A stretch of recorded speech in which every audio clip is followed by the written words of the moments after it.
We are spoiled for choice as cricket fans these days with how much cricket there is to enjoy and savor. But in the hierarchy of the cricketing world, there is nothing quite like an ICC men's event, it's fair to say. And it is a day that's 3 decades in the making. After 29 years, for the first time in the 21st century, 9 years after its last edition, the 9th edition of the ICC Men's Champions Trophy is upon us. This is ESPN Cricket for Match Day. We will be with you right through the course of this high-stakes 2-week event. The more things change, the more they stay the same. Sanjay Manjrekar is our familiar friend on this show, a fit, charming-looking Sanjay Manjrekar, all set for the Champions Trophy in its reincarnation, Sanjay? Yes, and the fact that it will be mostly hosted by Pakistan is great news. That is what Pakistan needed for the world to watch, that nation hosting almost the entire world, which is great to see. Plus the fact that actually the name befits the composition of teams as well. Yeah. There are no easy matches, top 8 teams, so you can't ease into a tournament. It's a bit like T20 pressure that batters feel. You come in and you've got to be up and firing straight away. So I like the format as well. Yeah, it's a different tone and taste to the World Cup. India have enjoyed success in it. Pakistan are the defending champions. New Zealand first tasted success in a Champions Trophy as well. Shane Bond had not made his debut then, but he knows what it's like to play in the final of a Champions Trophy for New Zealand, and he is he's representing the Kiwi cause this evening in Christchurch. Evening, Bondi. Evening, gentlemen. How are we? Good. Very well. Special day though, Bondi. Mitchell Santner's New Zealand. It's almost symbolic of a new era for New Zealand cricket. Yeah, it is. It's ODI cricket's been a format that New Zealand have done brilliantly well, particularly the last 10 years. So, yeah, definitely a changing of the guard again with Mitchell taking over. I mean, Kane Williamson's been so familiar as captain of that white ball team, but yeah, it's nice to see another bowling captain come in. A lot of familiar faces from a New Zealand perspective, and a team that I think there's a lot of hopes for. They're playing well leading into this tournament. Yeah, I mean, we celebrate the day that it is for Pakistan. We go back to 96, a World Cup you were part of, played, of course, and co-hosted by India too. Just on what this could mean for cricket-loving public in Pakistan, who've effectively gone an entire generation without watching an ICC tournament at home. Despite all that, they still love their cricket. They're extremely passionate about their own team, and they don't want any excuses from their team. I mean, the hopes are very high always. So they want Pakistan to win, and if Pakistan doesn't win, then they get really upset by it. It's a country that I've been to many times before, and they love India as well. You know, they love following Indian cricket, and hopefully one day we'll have more of India-Pakistan matches, because like Bangladesh, the following for cricket in Pakistan is almost fanatical, which is great to see, and I'm so happy that the world has converged on Pakistan. This is just what they needed. Yeah, well, in fairness, we've only been limited with India-Pakistan action at ICC events, by and large. Otherwise, a generation of Indian great players. We know what that feeling was like when you went and you enjoyed terrific success in Pakistan as well. I'm sure after all this time, all the political challenges aside, it remains one of the fonder memories of an Indian player to go and achieve success in the and we went at the right time where it was nice and cold. Evenings were really cold. Nice flat pitches. You had players in the slips who kept dropping catches. So, I could carry on batting, and, I got many lives there. But the best part about Pakistan after the cricket was when we used to get ready to have dinner there. The buffet, and the kind of food we love, and it's a great place, and hospitality incredible. They would just feed you, and I had a great time because two of my most important requirements were taken care of: food, and at that time runs. Yes, would you like to tell the younger viewers what you averaged in Test cricket in Pakistan? I have no idea. 95. Is it? Just short of 95. double hundred and 100 on the 89. Which is the kind of speed that Shane Bond bowled at 95 miles per hour. On a slow day. On a slow day. I said 95 miles per hour. Bondi, the fact that Pakistan's players will have this opportunity too. And we talk about fast bowling. It's been a country that's seen great fast bowling over decades. Shaheen, Haris Rauf, Naseem Shah. Such a nice feeling to play a major tournament at home. Yeah, it is. The 2015 World Cup, I was part of that on the New Zealand coaching staff. It was something we built to for a long period of time. But it certainly comes with an element of pressure. And we felt that and embraced it. And Pakistan will have to do the same. They're in a tough group. All the groups are tough, but a good start for them is important tonight. And it's probably a good thing for the tournament if they have a good start as well. So yeah, it's a big challenge for Pakistan, but they'll be loving the fact that they're getting a chance to play in a big tournament in front of their home fans. Yeah, quick news coming through from the National Stadium in Karachi is that Pakistan have won the toss in the opening game of the Champions Trophy and they have put New Zealand in. So they're going to have a bowl.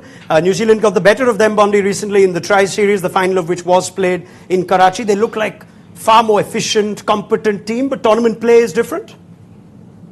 Yeah, it definitely is, and I don't have a problem with New Zealand batting first. It means Pakistan are under pressure, hopefully to chase a really big score. I think the big thing for New Zealand is just coming in with a solid amount of games behind them. We saw what happened at the T20 World Cup when they didn't. They were pretty poor there, but this time the team seems to have gelled. They've had a good series at home against Sri Lanka. They've walked into this latest Tri-Series and played really well, and will be looking to hit the ground running. So it's always nice to start big tournaments with some confidence, and they certainly have that. Do you think New Zealand has become the best foreign nation to play in the subcontinent? Yep. And I'm only thinking of, say, South Africa, England, Australia as comparisons. And Bondi, would you like to maybe volunteer your opinion on this? Because New Zealand have been so good at home, beating India 3-0, beating Pakistan recently as well. Yeah, I think New Zealand sort of have reaped the rewards from sort of an investment in their aid program in particular to touring the subcontinent and getting into those subcontinent conditions. I think they've got a lot of players playing in the IPL as well, which has certainly helped. And I think all the work we do in the winter here, and it's not ideal, it's generally done in big marquees, but it's generally done against spin bowling. There's a lot of talk about how to play spin, how to counteract spin, and a lot of work has been done over the last 10 years. And New Zealand have, as I said, that Indian Test series was one of the great series from a New Zealand cricket fan. So, yeah, and I think in the end, if you want to be a successful team, you have to play well in the subcontinent. And even that Test series, New Zealand will take a lot of confidence from that leading into another tournament on the subcontinent. Yeah, we're in fact going to go deeper into that point because we have some numbers that might surprise perhaps viewers that don't follow New Zealand's bilateral cricket, but they are head and shoulders above any team when it comes to playing spin in international cricket. We'll come to that shortly. But as we set up the tournament itself, the Champions Trophy, it's got a bittersweet history, at times cancelled, at times brought back, and it's given us many memories. Personally, I think it's such a fun format because right from game one, we're effectively into knockout territory. Not a bad thing. Yeah, when it started off, it was ICC knockout. Yes, and it correct. turned into Champions Trophy. And this is like you have the league matches, but every team will feel the pressure. And when you look at the groups as well, India's group has India, Pakistan, New Zealand, Bangladesh. But, you can't be sort of going in and thinking, one game, we can take it easy, because I see India, Pakistan, New Zealand as three top teams which can beat each other. And that's where, the fun lies. It's not like I'm going to put the curse on it. But if things go according to the rankings of the teams, India are favourites to top this group, which means New Zealand versus Pakistan, dare I say, Shane Bond, is actually, today's game is effectively a virtual quarter-final, or are you going to pinch me just for starting on that note? I think both teams will feel like it's a must-win game. I think India would deservedly be favourites in the group. They're an exceptional team and they're playing good cricket as well. Both teams will feel like they should beat Bangladesh if they get on a good surface. So this is a critical game. And whoever comes out of this game will... Sanjay talked about breathe a sigh of relief. I think they sort of will. They'll know there's work to do, but it will take a lot of pressure off if they can get a win tonight, either side. What I'd like to ask both of you is we're at a very interesting time in the cricket ecosystem. We have a major ODI ICC men's tournament with very little ODI cricket played in the last, say, 12 months or so, and it seems almost commonplace. Everyone's accepted it. Yeah. Nobody complains. Players certainly wouldn't complain as much. Let's say this tournament is again going to give us all the entertainment we expect it to. Is there need to breathe any kind of life, something that you'd like to see in this tournament that will revitalize the energy for ODI cricket, or is it just good the way it is? No, I think what is keeping the one-day international format alive, the 50s format alive, is the fact that the World Cups, the last two World Cups, have been absolutely brilliant. It's been almost like, I mean, look at the 2019 final and the semis 2023, India reaching the final. Sorry, what happened in the 2019 final, Bondi? Yeah, I don't want to talk about that, mate. I forget the result. But I remember watching the final moments with Daniel Vittoria, and that was great fun. I mean, that was an incredible game. My apologies to Yeah, interrupt but your train of so thought. that is what Please. has kept 50 overs cricket alive. And that is where maybe ICC felt maybe it's too early to dump 50 overs cricket. But to be very honest, I doubt whether this tournament, the Champions Trophy, you can tweak it any way you want, will revitalize or revive 50 overs format. Bilateral 50 overs cricket, as far as I'm concerned, has run its course.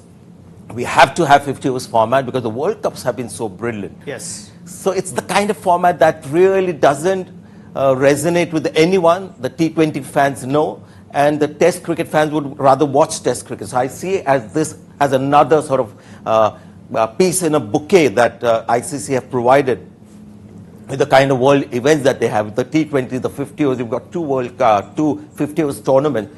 Now people will decide which is the one that they want to tick and watch and spend their time and energy on. Champions Trophy may not be the one, but they have done the smart thing, having just 8 teams just makes it a little more exciting. Yeah, no, Bondi, you, if it's fair to say, made a name for yourself in the ODI format, as good as you were in Test cricket too.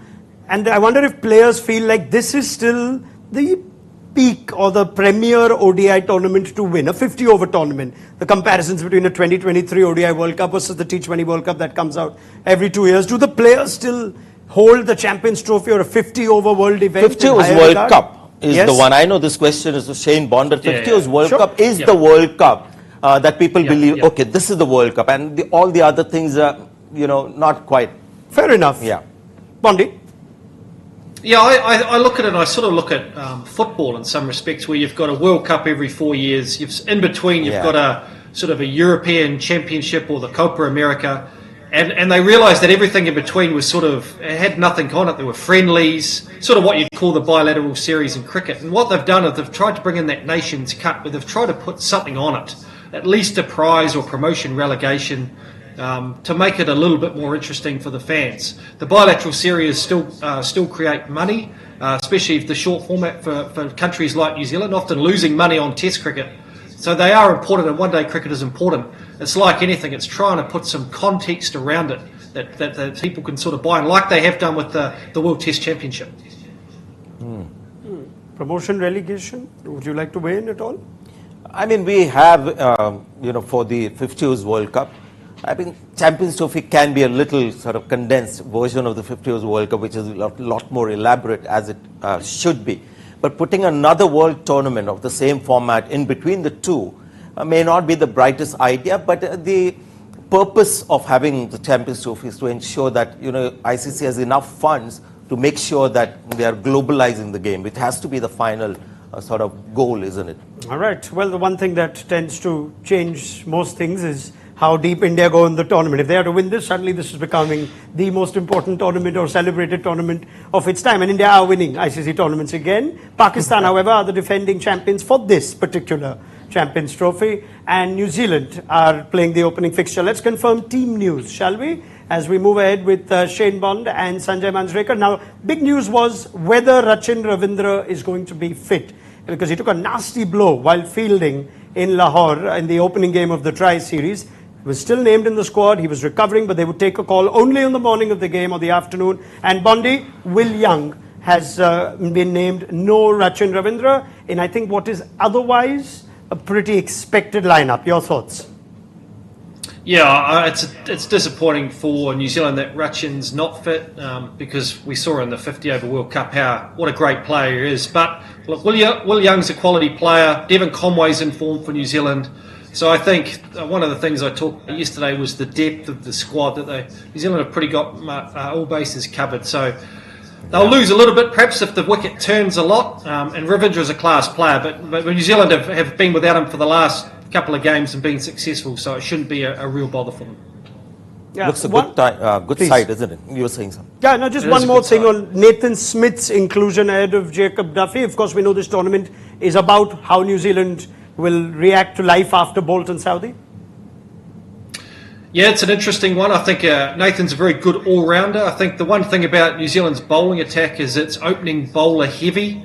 And perhaps the question for me was always, are they going to open the bowling with a Nathan Smith and use Will O'Rourke? Perhaps as that express pace bowler, how they've used Milne and Ferguson over the last sort of 10 years. But again, New Zealand perhaps felt that the difference between Duffy and Smith's bowling and pace, there was not a lot, but Smith gives you that deeper batting. So New Zealand's batting lineup is incredibly deep, and they'll get a chance to put a big runs on the board batting first. Yeah, I see the obsession with having more and more batters. India is going that way. I mean, when you have Mitchell Santner at number 8, yes, and then you've got somebody like Matt Henry who can bat, that's an endless batting lineup. Yeah, I think when we looked at that team, we saw batting till 9 and 8 bowling options. So they've got plenty of all-round ability to New Zealand. Right, Bondi and Sanjay, we've been having this chat, but now let's welcome the voice from Pakistan as well. Uruj Mumtaz is with us. In fact, I believe she's at the National Stadium in Karachi right now. And set the scene for us, Uruj, on a special day for Pakistan cricket. Welcome back on ESPN Cricket for Match Day. Yeah, thanks, Ryan. Thanks, everyone else. I bring the atmosphere and the DJ music with me. The lines are already outside as I rolled up. Crowds are in. There's supposed to be some air show as well. And the toss has gone in Pakistan's favour. I think it's going to be fantastic. Good news is I think I saw Haris Rauf on the team sheet as well. So I think they come as their strongest 11. I'll stay with you, Uruj, and we will try and get you on top of that air show, light show, DJ, everything that's at the National Stadium in Karachi. Let's look at the Pakistan team, shall we? And they too have had a story of their own with regards to injuries. It means that Babar Azam and Fakhar Zaman, the only two survivors from the Champions Trophy team that won it all 8 years ago, will open the batting, and Haris Rauf does feature. Uruj, take us through this team. Obviously, Pakistan, as always, undecisive till the 11th hour. Gone are the days of Abdullah Shafiq, who they stuck with for such a long time. Saim got injured at a very wrong time. And Babar has been now up the order after, 10 years. Last, I think, he opened was 2015.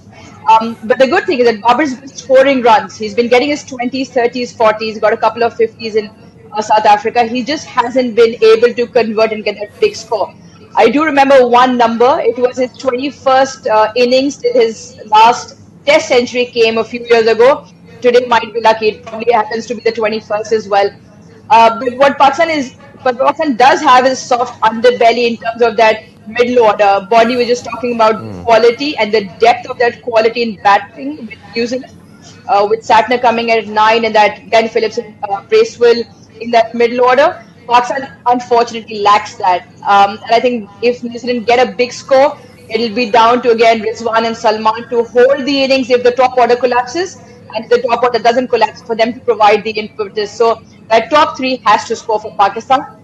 At the start of it, Pakistan obviously winning the toss. There was a lot of chat around maybe team putting runs off the board. It looks like a very good surface.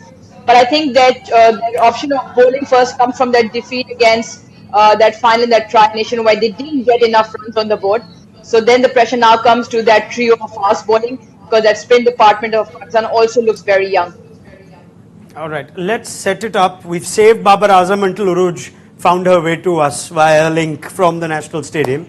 Babar Azam, falling away from the big 5, if we have to call him that, hasn't got 100 in a long time, seems to be out of form and now pushed to open the innings. How do you see him going? You can see the sort of slip. Yeah, sorry, I'll come to you in a second. Yeah. Can you have a look at this? Can you see that? Go ahead. I can only see myself and Bondi. All right. Okay. We'll come to that in a second. But you can see how the form has slipped. 52.3 from 2019 to 2022 and 35.2 after that. So Clearly, a man who has had a long patch of failures, but now Pakistan is trying everything possible to get him to come back into form. Batted at number 3 largely in his career, now they pushed him to open so he can take even more time to settle. You do maintain, as we discussed during the recent India-England series, top order batting in ODI cricket is perhaps the place to find form? Absolutely, and it's a format to find form. If you're struggling in T20s or Test cricket, find a 50 overs tournament to come back into form and try and bat in the top 4. Back to you, Uruj. I know that you also spoke to Babar Azam recently about how it took him a little while to process the change mentally that he's now going to open for Pakistan in a major ICC event. Yeah, right. And he did mention that even if it's one delivery, it's still that one delivery that you can sort of get a sense of what the openers are doing, what that first delivery might look like. And it's not him the one who has to actually face up. So I'm hoping he's put that to bed, because even in this Tri Nation, he did get some runs. It's about the conversion factor, and he seems to be getting out in really soft ways, which is something that might be playing on him. Yes, Sanjay just mentioned the numbers. He's obviously drastically slipped away since the last ODI World Cup. But if there is one venue that suits him, the wicket looks fantastic. I just feel that if New Zealand get a total around the 280, 300 mark, it actually plays in favor of Babar, because he can actually bat through in a very conventional way where he doesn't have to force the issue. I find it that when it comes to that middle phase post the power play in one-day cricket, when he actually has to look for boundaries, that's where Babar's been struggling. So, hoping, like you said, if the top 3, the others around him can get runs, Babar can just bat through the 50, and I think that flip will switch. Right, we'll hold that conversation, put a pin in it when we see Babar Azam bat second innings, now that New Zealand are batting first. Now Shane Bond mentioned this, Sanjay Manjrekar too, on how they are such an improved team when it comes to playing spin or playing in the subcontinent. We're going to break that down in Cricket Informed.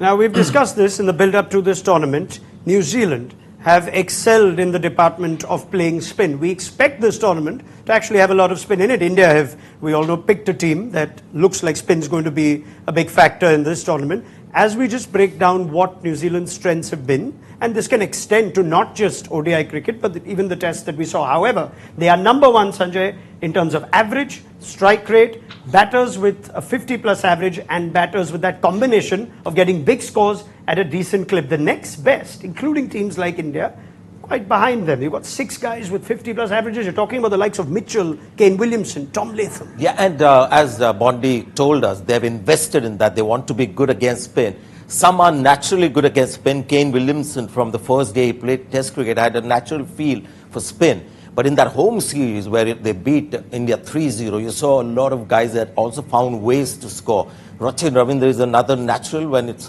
spinning. The others have just found different ways. We saw Will Young batting in his own fashion, taking the spinners on early. Daryl Mitchell is an interesting player. So everybody has invested in being a good player of spin in their own way, which suits them best. Yeah, Conway is an opener who is capable against spin too. Bondi, elaborate on the point you were mentioning on what you sense has been done, all the hard work that we've not perhaps seen on screen that's resulted in those numbers when New Zealand excel?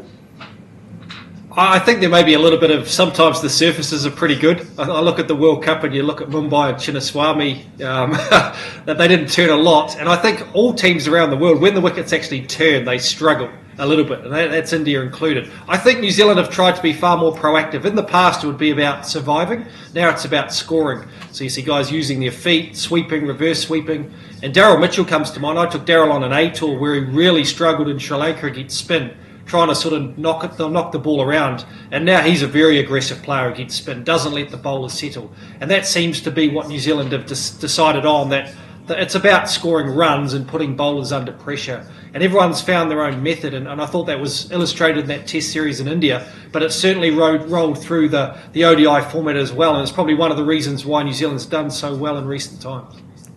Yeah, a number of these players, Will Young included, so good against spin in India, and that record was put to an end. Maybe for that reason, Uruj Mumtaz, that Pakistan have done a masterstroke. They don't have as much spin in this tournament. I don't think it's about Pakistan not winning them. I think it's just Pakistan doesn't have them at the moment of that quality. um, again, bulk of that spin will come to Brar, who is still relatively raw and fresh at this. Salman Ali, I don't think we'll like it if we call him a part-time spinner. He ended up bowling 30 odd overs in that test against Bangladesh. And I think the two of them will make a bulk of that scoring against New Zealand and onwards in the tournament. So I think that will be a crucial phase in all games for Pakistan. Because teams like what he just mentioned, especially New Zealand, even India, a lot of even Bangladesh, the teams can all play spin well. So especially on the tracks in Pakistan where it has to be very disciplined bowling, it doesn't turn much, it's not going to grip much either. So Abrar will probably stay away from all the funk that he has and just keep it through his line and lengths. Some very interesting numbers at the bottom of your screen. So when you're focusing on the people, I urge viewers to also look at what's down there with data. And you can see the strike rate is 172 when they play the sweep shot and when they go down the pitch as well. Now today they'll have to maybe change tack because you don't want to step down to spinners who are not spinning the ball too much, or the ball is not turning. The sweep might be a little dangerous, but interesting stats those. Right, we wait to see, and they'll need a score to look ahead to and chase down, with Pakistan bowling first. This tournament, from a New Zealand point of view, under Mitchell Santner, also marks the turn of a transition.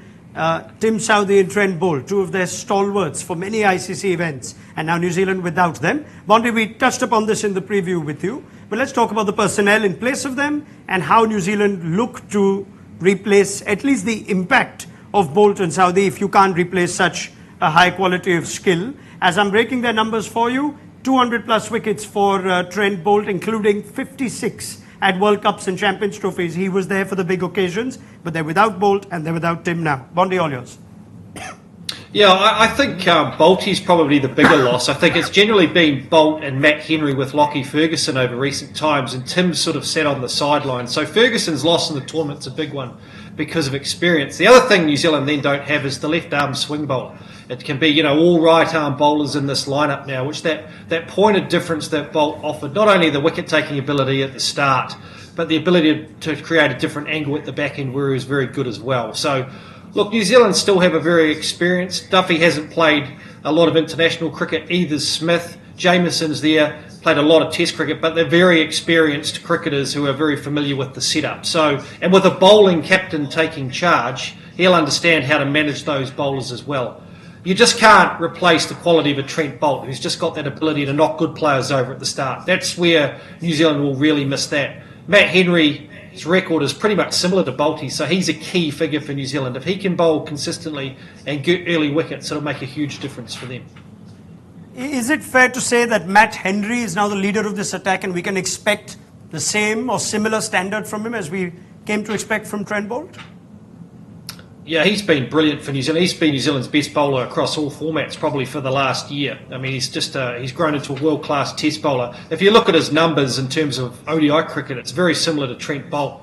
He'd be on a par. He just he flies under the radar because of the brilliance of Trent Boult at the other end. So he's had to pick up that mantle, which he has done over the last year. He's a sensational bowler, and I'm really excited about Will O'Rourke because he is big, strong, and bowls fast. He's going to bowl you the odd loose ball because he's young in his career, but he's that next X-factor bowler for New Zealand who's capable of knocking players over. So excited to see what he can do in this tournament as well.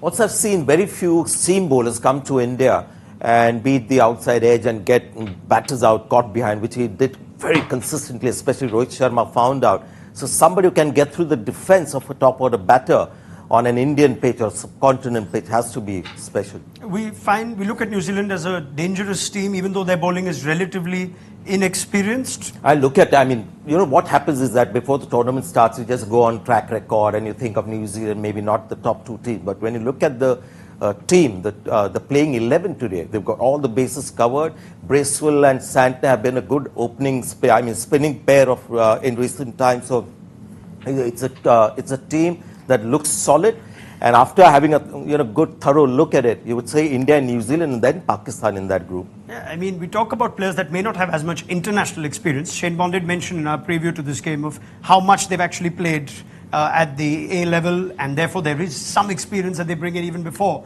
they've come here. As far as their spinners go, they were virtually impossible to get off the square. So I'll go to Uruj on this in the Tri-Series.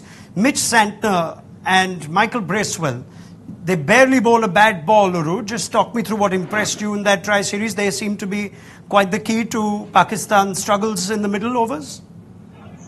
Yeah, thoroughly impressive. I mean, all the experience, but the control over that length was probably key. Variation in pace, and that's what you have to do in Pakistan. These wickets do not offer you much, and it has to be deception either through the air or consistency with the length that they bowl. And I think that was quite spectacular to watch because they were bowling to experienced Pakistan, especially Pakistan go with side of the pace well. Players like Babar Azam doesn't not afraid to sweep reverse, Saud Shakil, Salman Ali Agha, all those three guys, even Babar can take the spin on. Babar obviously is a class act amongst all of that, but those are quality players which the two the Kiwi bowlers kept down. So I think it'll be a similar contest tonight as well. Uruj, I'm going to stay with you for one last word before you perhaps make the field or join the players in the anthem. They're walking out of the National Stadium in Karachi. We saw 350 in one game there. We saw 240 in another. Give me a prediction of how you see things going today. You did see the pitch as well, didn't you? Pitch looks really good. Batting paradise of sorts. If New Zealand get 320, definitely going to be in the game. Pakistan hope for much less. Bondi, final comments from you with New Zealand batting first. Oh, look, I think New Zealand got a long batting order. I think they'll want 300 plus, on the pitch, and that'll put all the pressure on Pakistan. So, from my perspective, I'm looking forward to seeing New Zealand bat and continue on the good form that they've shown so far. Sanjay. I see New Zealand getting 300 plus. Good players of spin, great depth as well. When you have people like Santner at number 8, who will always be, getting runs under pressure, 300 plus for sure. All right, it's ODI cricket. Let's go back to 300 pluses. Let's go back to 600 runs in a game. Thank you to Uruj Mumtaz, Shane Bond, and to Sanjay Manjrekar. We will get the thoughts of this fine panel at the end of the first innings in the opening game of the ICC Champions Trophy. What an occasion it is. Pakistan have waited for this and they now have it. An ICC men's event on their soil. The collective gaze of the cricketing world is on the National Stadium in Karachi, and we'll be back for halftime analysis on ESPN Cricket for Match Day.